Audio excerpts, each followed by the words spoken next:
সংযুক্ত আরব আমিরাতে মরুর বুকে প্রবাসী সনাতনীরা বিভিন্ন অনুষ্ঠানের মধ্যে পূজা পার্বণ করে থাকেন।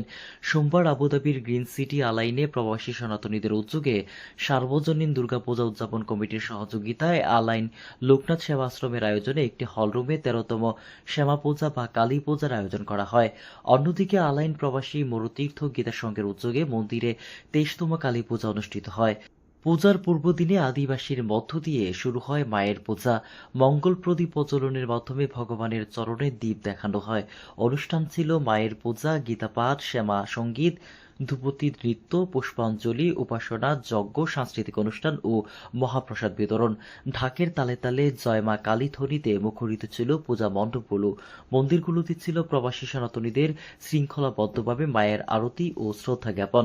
এছাড়া আমিরাতের রাস আল খাইমা, আজমান, শারজাহ, দুবাই বিভিন্ন প্রদেশে ছিল শ্যামা মায়ের পূজায় উৎসবের আমেজ।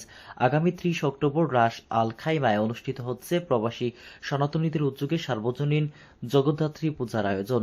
পূজায় উপস্থিত হয়ে সনাতনীরা বিশ্বের মানব কল্যাণের জন্য মঙ্গল কামনা করেন।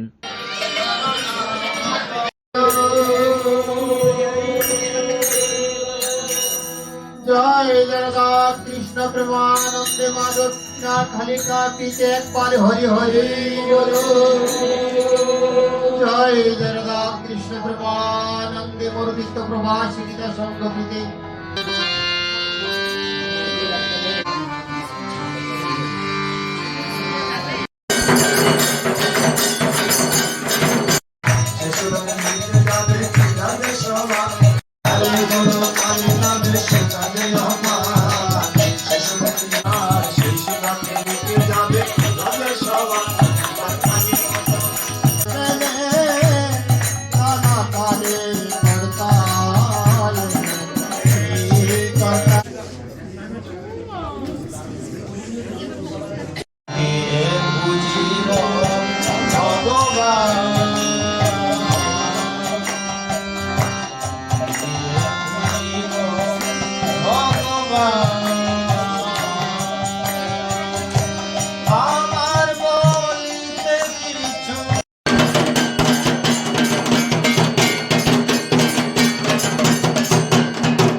KTV বাংলা, বিশ্বের চোখে বাংলাদেশ।